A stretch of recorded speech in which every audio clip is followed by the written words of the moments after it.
negara yang lalai, para pemimpin yang lebih penting pergi ke luar negeri dibanding nengok rakyat kita.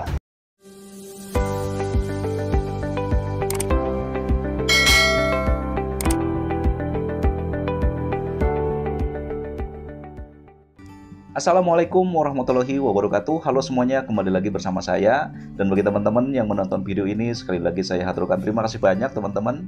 Dan saya selalu mendoakan teman-teman, mudah-mudahan teman-teman di luar sana selalu dalam keadaan sehat walafiat, tidak kurang suatu apapun, dan tentunya semakin sukses ya teman-teman.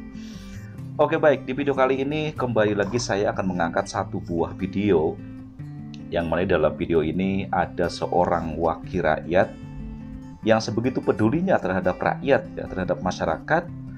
Dan beliau ini selalu sensitif, selalu emosi, bahkan selalu marah ketika hak atau masyarakat atau rakyat ini kurang begitu diperhatikan, bahkan tidak diperhatikan oleh pemerintah. Nah, siapa orang tersebut? Ya, siapa lagi kalau bukan Kang Deddy Mulyadi, ya, ini panggilan akrabnya. Nah, ya, beliau adalah Pak Haji Deddy Mulyadi, Wakil Ketua Komisi 4 DPR RI, yang emosi, marah ketika pemerintah tidak memperhatikan rakyatnya. Nah, di dalam video ini Kang Deddy Mulyadi marah karena pemerintah atau para menteri memilih jalan-jalan ke luar negeri dibandingkan dengan mengurus atau memperhatikan hak rakyat ketika rakyat sedang betul-betul membutuhkan uluran tangan dari pemerintah. Nah, makanya di sini Kang Deddy Mulyadi sangat emosi sekali. Nah, seperti apa videonya? Supaya tidak penasaran, kita langsung simak saja. Ini dia videonya. Saya belum pernah melihat kemarahan ketua komisi semarah hari ini. Artinya bahwa ada problem besar yang dianggap kecil. Dalam perspektif yang saya miliki, ketika ada penyakit kena pada sapi, maka langkah yang pertama ini videonya agak negara burem ya adalah teman-teman, memusnahkan sapi itu dulu agar tidak menyebar. Kemudian melakukan pendampingan, mengganti biaya sapi yang dikeluarkan oleh petani. Betul. Karena apa? Punyanya cuma satu. Kalau satu dia mati, seluruh kehidupannya mati. Yes, betul sekali. Kalau perusahaan mungkin diasuransikan, tapi karena para petani kecil itu hanya punya 2, 3, dan itu satu-satunya sandaran hidup. Dan dia akan masuk sebuah harapan, masuk Idul Adha.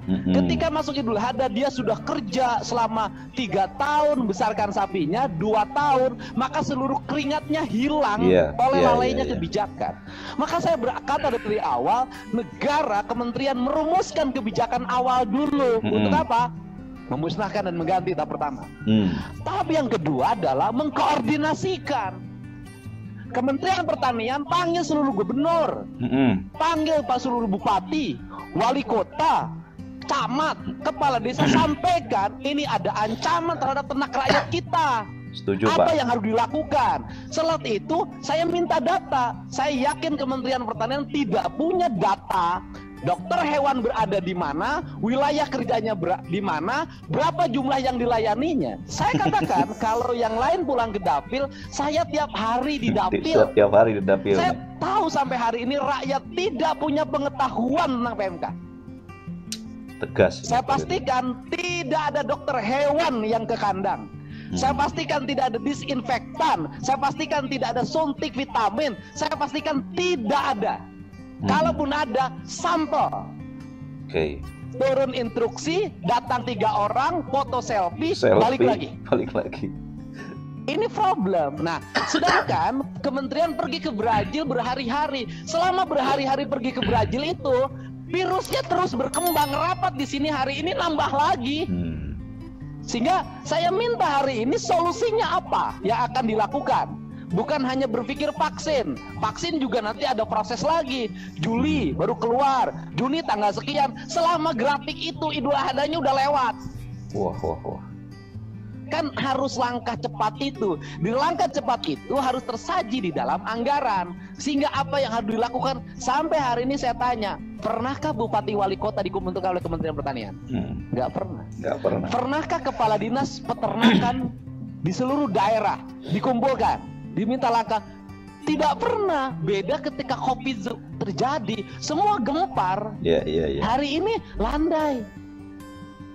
Nah, ini yang menjadi bahan perhatian, sehingga rapat ini saya inginkan menghasilkan sesuatu yang nyata. Ada langkah konkret, ada langkah vaksin itu yang harus menunggu regulasi yang panjang. Tapi dalam jangka pendek apa yang harus dilakukan? Jangan sampai pas nanti divaksin sapinya udah nggak ada. Benar. Ya ngapain? Nanti nyiapin vaksin 18 juta ekor, pas divaksin sapinya tinggal 100.000. Nanti kita buang duit vaksin lagi. Nah, ini kan rumusan-rumusan ini yang harus tepat, ya kan? Karena ini bicara ekonomi rakyat kecil. Bicara orang, saya boleh lihat tayangan video saya. Tiap hari seorang bapak memikul 6 karung rumput. Setiap hari dia bangun jam 6, dia bangun jam 4, jam 6 dia sudah nyabit bersama istrinya, jam 10 seluruh 6 karung itu sudah ada untuk sapinya, jam 11 dia ke sawah. Harapannya nanti dari marobati itu dia dapat untung dari Idul Adha. Kalau ini menerjang dia, maka seluruh keringatnya yang dia memikul 7 karung setiap hari itu dia sia-sia. Oleh apa? Negara yang lalai, para pemimpin yang lebih penting pergi ke luar negeri dibanding nengok rakyat kita. Tidak butuh marangi bebas, bukan itu yang diinginkan. Langkah apa yang harus dilakukan? Bukan marangi Purwakarta bebas. Coba yang di sate Marangi itu adalah sapi yang terkena sate Marangi makan oleh Pak Dirjen, mau nggak? Nah gitu loh. Nah, ini yang harus dilakukan. Untuk itu saya secara pribadi miris, Pak, kebangsaan saya di tengah rakyat. Mantep ini kalau jadi presiden. Ancaman kemiskinan dan kematian bagi kehidupan keluarganya. Bapak pergi ke luar negeri dengan berbagai argumentasi. Kalau hanya diplomasi cukup 1 orang, gak usah semua. Apakah Bapak kalau tidak pergi ke luar negeri lantas Bapak akan diberhentikan dari Dirjen? Di mana nurani Bapak? Dan saya katakan, kalau Bapak jadi petani terancam, Pak. Saya aja, Pak, yang punya berapa ekor merasa terancam, Pak. Apalagi yang punya hanya 3, 2. Untuk itu inilah prinsip-prinsip kebangsaan yang kita miliki. Inilah sikap nasionalisme kita, keberpihakan yang nyata. Ini yang harus dilakukan. Untuk itu saya minta hari ini ada hal yang nyata. Apa yang dilakukan terhadap yang sudah kena, apa kompensasi buat petani, kemudian apa yang harus dilakukan untuk membersihkan. Mesti ada kompensasi. Lintasan ini akan terbebas dari penyakit ini, PMK ini, dan apa yang harus dilakukan terhadap yang masih sehat. Prinsip dasar ini yang harus dilakukan dan harus konkret. Besok harus sudah action. Tidak lagi kita ribut dalam setiap hari dalam perdebatan panjang yang tidak ada arti. Selama kita berdebat, ada ribuan yang terpapar. Terima kasih. Nah, aduh teman-teman, gimana nih menurut teman-teman? Ini buat saya kalau Kang Deddy menjadi RI 1 atau menjadi Presiden Republik Indonesia, wah ini sangat luar biasa sekali teman-teman. Baru menjadi anggota dewan saja sudah seemosinya seperti ini, sudah begitu memperhatikannya kepada rakyat. Ya bagaimana tidak Kang Deddy tidak emosi? Para menteri pembuat kebijakan itu memilih jalan-jalan ke luar negeri dibandingkan memperhatikan rakyat yang sedang terancam.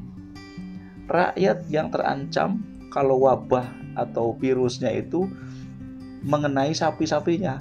Nah, sementara rakyat atau petani daripada sapi-sapi tersebut mengharapkan panen pada saat bulan haji nanti. Nah, tetapi ketika virus ini atau wabah ini mengancam sapi-sapinya, para menteri malah ke luar negeri. Ini yang bikin emosi Kang Deddy ini. Pokoknya kawal terus Kang Deddy Mulyadi, pokoknya dukung terus Kang Deddy Mulyadi.